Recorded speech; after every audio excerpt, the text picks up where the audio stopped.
Episode की starting में टाइकी देखता है कि चिनत्सु हारुई सेंपाई के साथ आ रही थी। टाइकी कहता है कि ये दोनों साथ में क्या कर रहे हैं। हिना कहते हैं कि शायद वो दोनों फ्रेंड्स है, इसीलिए वो एक साथ घर जा रहे हैं। टाइकी कहता है कि हाँ तुम सही बोल रही हो। फिर टाइकी अपने घर को चला जाता है। चिनत्सु और हारुयू स्पोर्ट्स फैसिलिटी में भी बात कर रहे थे। ये देखकर टाइकी कहता है कि आखिर ये दोनों कर क्या रहे हैं। हिना टाइकी के पास आती है। हिना कहती है कि वो दोनों क्लासमेट्स है, इसीलिए वो एक दूसरे से बात करते हैं। टाइकी कहता है कि हम किसी इंसान को रोक नहीं सकते प्यार में पड़ने के लिए। हिना कहते हैं कि अब मैं इस बात पर कुछ भी नहीं कह सकती। फिर टाइकी के पास बास्केटबॉल आती है। चिनत्सु उस बॉल को लेने के लिए आती है। टाइकी वो बास्केटबॉल चिनत्सु को दे देता है। फिर टाइकी वहां से जाने लगता है। चिनत्सु टाइकी को रोकती है और कहती है कि मेरे पास घर की चाबी नहीं है, तो तुम कब तक घर को जाओगे। टाइकी कहता है कि मेरी ट्रेनिंग 7 बजे तक खत्म होगी। तो चिनत्सु कहती है कि तो मैं तुम्हारे साथ चलूंगी। तभी वहां पर हारुयू आता है और कहता है कि क्या तुम्हारे पास थोड़ा टाइम है, और वो चिनत्सु को ची कह के बुलाता है। टाइकी मन में कहता है कि ये चिनत्सु सेंपाई को ची कह के बुलाता है। फिर टाइकी भागकर अपने घर को जा रहा था। रास्ते में वो सोचता है कि वो दोनों आखिर कितने क्लोज है। वो चिनत्सु सेंपाई को ची कहकर बुला रहा था। टाइकी अपने घर को पहुंच जाता है। टाइकी कहता है कि अगर चिनत्सु सेंपाई मेरे साथ नहीं रहती तो मैं उससे कभी भी बात नहीं कर पाता। टाइकी चिनत्सु सेंपाई के बारे में सोच रहा था। टाइकी चिनत्सु सेंपाई कहता है, तभी वहाँ पर चिनत्सु आ जाती है। चिनत्सु कहती है कि क्या तुम यहाँ पर भाग कर आए हो। चिनत्सु बताती है कि मैंने बैडमिंटन स्टूडेंट्स को अपने क्लब में जाते हुए देखा, लेकिन तुम वहाँ पर नहीं थे, और तुमने बताया था कि तुम्हारी ट्रेनिंग 7 बजे खत्म होगी, लेकिन तुम जल्दी घर को आ गए। टाइकी कहता है कि ये जब भी बैडमिंटन की बात करती है तो मुझे हारुई सेंपाई याद आता है। चिनत्सु कहती है कि तुम मेरे लिए घर को जल्दी आ गए हो ना। टाइकी कहता है कि ये मेरी फिक्र करती है, अब मैं हारुई सेंपाई के बारे में सोचना छोड़ दूंगा। अगले दिन टाइकी क्योर से कहता है कि हारुई सेंपाई और चिनत्सु सेंपाई के बीच में जो भी चल रहा होगा मुझे उससे कुछ भी फर्क नहीं पड़ता। फिर टाइकी और क्यो देखते है कि चिनत्सु सेंपाई हारुई सेंपाई के साथ बात कर रही थी। ये देखकर बेचारा टाइकी पिघलने लगता है। फिर टाइकी का मैच हारुई सेंपाई के साथ होता है। हारुई सेंपाई टाइकी को हरा देते हैं। ये सब चिनत्सु दूर से देख रही थी। टाइकी फिर से एक मैच हारुई सेंपाई के साथ खेलता है। इस बार वो 21 और 15 से हार जाता है। टाइकी अपने घर को जा रहा था, तभी वहाँ पर चिनत्सु आती है और कहती है कि चलो मैं तुम्हें एक जगह दिखाती हूँ। चिनत्सु टाइकी को एक पार्क को लेके आती है। चिनत्सु बैडमिंटन निकालती है और कहती है कि चलो हम दोनों बैडमिंटन खेलते हैं। फिर वो दोनों बैडमिंटन खेलने लगते हैं। चिनत्सु कहती है कि तुमने हारुई के अगेंस्ट में अच्छा खेला,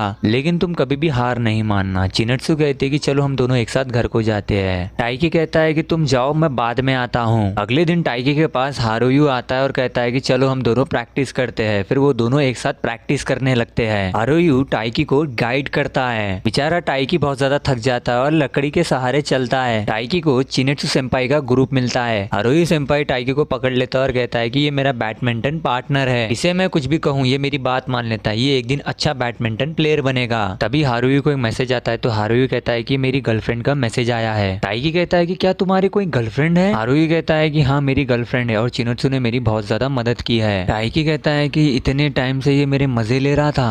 एपिसोड 3 यहीं पर खत्म होता है। आपको अगर वीडियो पसंद आया तो वीडियो को लाइक करो, चैनल को सब्सक्राइब करो।